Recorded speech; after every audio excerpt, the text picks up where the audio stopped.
पंढरपूर पासून अवघ्या 15 मिनिटांच्या अंतरावर पंढरपूर करकंब रस्त्यावर धोत्रेज ग्रँड प्रायव्हेट लिमिटेड घेऊन आले आहेत पंचतारांकित सुविधांनी युक्त हॉटेल ग्रँड। तसेच पुण्या मुंबईच्या धर्तीवर सर्व सुविधांनी युक्त hotel Shriyash restaurant, veg non veg permit room bar, प्रशिक्षित कुक व होस्टिंग सेवा हॉटेल ग्रँड मध्ये उपलब्ध आहेत। 50 एसी रूम्स, 3500 स्क्वेअर फुटाचा सुसज्ज बकवेट हॉल, भव्य एसी सूट्स, टेरेस गार्डन, भव्य लॉन आणि चेंजिंग रूम सहित स्विमिंग टँक, प्रशस्त पार्किंगची सुविधा। पंढरपूर नजीक असलेल्या हॉटेल ग्रँड या सुसज्ज आणि पंचतारांकित सुविधांनी युक्त hotel grand, hotel Shriyas restaurant, veg non veg permit room बार, पंढरपूर करकंब रोड। संपर्क 02186 24 22 45। ताज्या घडामोडी पाहण्यासाठी PVN म्हणजेच पंढरी वार्ता न्यूज या चॅनलला सबस्क्राईब करा।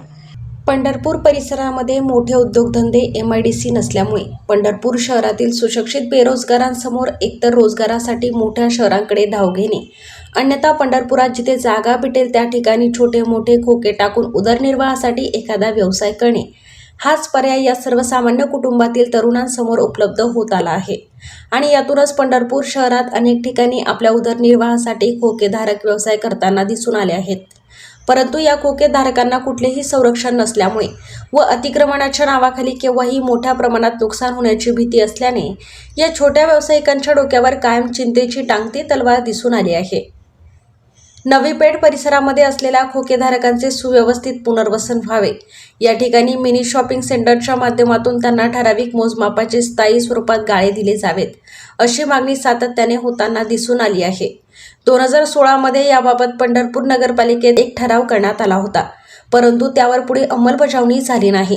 काल पंढरपूर नगरपालिकेच्या सर्वसाधारण सभेत प्रभाग क्रमांक 3चे नगरसेवक अक्षय गंगेकर यांनी या खोकेधारकांच्या व छोटे व्यवसाय करून उदरनिर्वाह करणाऱ्या व्यावसायिकांच्या प्रश्नाकडे लक्ष वेधत या नवी पेठ परिसरात जे गाळे बांधले जाणार आहेत त्याला सर्वात प्रथम प्राधान्य हे या खोकेधारकांना दिले जावे, अशी मागणी केली।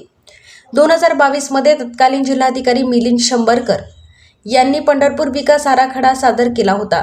त्या पहिल्या आराखड्यामध्ये याच नवी पेठ परिसरातील जागेमध्ये वाहनतळ व मिनी शॉपिंग सेंटरचे प्रयोजन देखील होते, परंतु आता नव्याने सादर केलेल्या आराखड्यात याबाबत कुठलीही विशेष तरतूद दिसत नाही।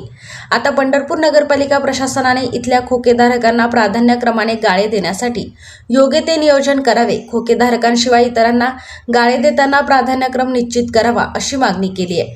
नगरसेवक अक्षय गंधेकर यांच्या या मागणीमुळे मागील 10 वर्षापासून चर्चेत असलेला नवी पेठ बाजारपेठ परिसरातील खोकेधारकांचा प्रश्न सुटण्यास निश्चित मदत होणार आहे, असेच या निमित्ताने म्हटले जात आहे।